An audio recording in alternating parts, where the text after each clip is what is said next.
Mr. Birthday by Roger Hargreaves. The very best thing about birthdays, as far as Mr. Birthday is concerned, is birthday parties. Cards are nice, presents are good, but parties are great.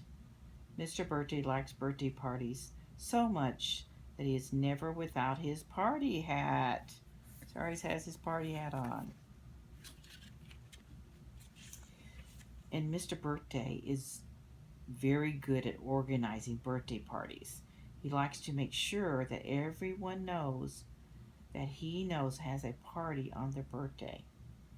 In just the last 3 weeks, he has organized a party with two cakes for Mr. Greedy. There's his two birthday cakes that he made. Those look really good. One cake for all the guests and one cake for Mr. Greedy. There's Mr. Greedy eating his cake.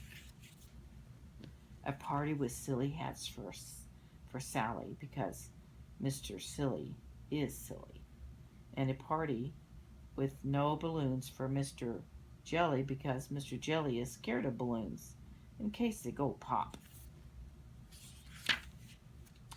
This week, Mr. Birthday organized a very happy party for Mr. Happy. He invited all of Mr. Happy's friends, including Little Miss Sunshine, Mr. Funny, Little Miss Lucky, and Mr. Bump. Mr. Birthday put up lots of balloons and a big banner saying, "Happy birthday, Mr. Happy." And he organized fun party games for everyone to play. He says, "Happy birthday, Mr. Happy." Little Miss Lucky won the hot potato, and then she won Pin the Tail on the Donkey, and then she is not called Little Miss Lucky for nothing, but she won the game. It was difficult to know who won musical chairs because Mr. Bump kept knocking over the chairs. After the party games, Mr. Birthday brought in a huge birthday cake. Mr. Happy smiled an extra wide smile and blew out all the candles. Then they all ate a feast of birthday cake, jam sandwiches, jello, and ice cream. See, there's the jello, sandwiches, ice cream. Everyone had a wonderful time. When the party had finished, Mr. Happy thanked Mr. Birthday. "We mustn't forget that extra special birthday next," said Mr. Happy with a wink as he said goodbye. Mr. Birthday racked his brains as he walked home. "I wonder whose birthday Mr. Happy was talking about," he puzzled. But try as he might, no one came to mind. He looked in his diary when he reached home, and there was no birthdays written in for the next week. Mr. Happy must have got it wrong, he reassured himself as he got into bed. So he's thinking about this, he's walking.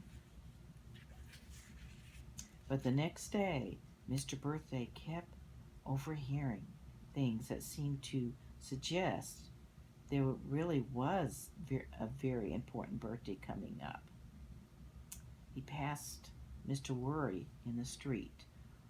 "Oh my, oh gosh, whatever I'm going to buy as a present for next week," muttered Mr. Worry to himself. "What a worry." There he is. He's worrying walking down the street. He overheard Mr. Forgetful, who was repeating, "I must not forget the party next week.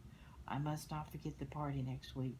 I must not forget the party next week," over and over to himself. "I must not forget he said and stopped mid-sentence. Then he looked at his hand. "The party. I must not forget the party next week." See, he had party written on his hand. Poor Mr. Birthday was distraught. How could there be a birthday and a birthday party he knew nothing about? The following day, he decided that he would just have to go and ask Mr. Happy. Mr. Happy smiled an even wider smile than usual when Mr. Birthday admitted that he did not have a clue whose birthday they were all talking about. If you come back at 3 o'clock on Tuesday, then I will tell you whose birthday it is, said Mr. Happy. By Tuesday, Mr. Birthday was very, very curious. Have you guessed whose birthday it is, friends? My birthday turned up. Mr. Birthday turned up at Mr. Happy's house at 3 o'clock on the dot.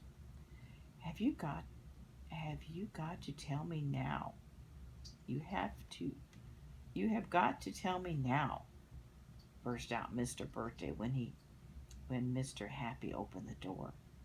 With pleasure, he grinned, Mr. Happy. It is your birthday.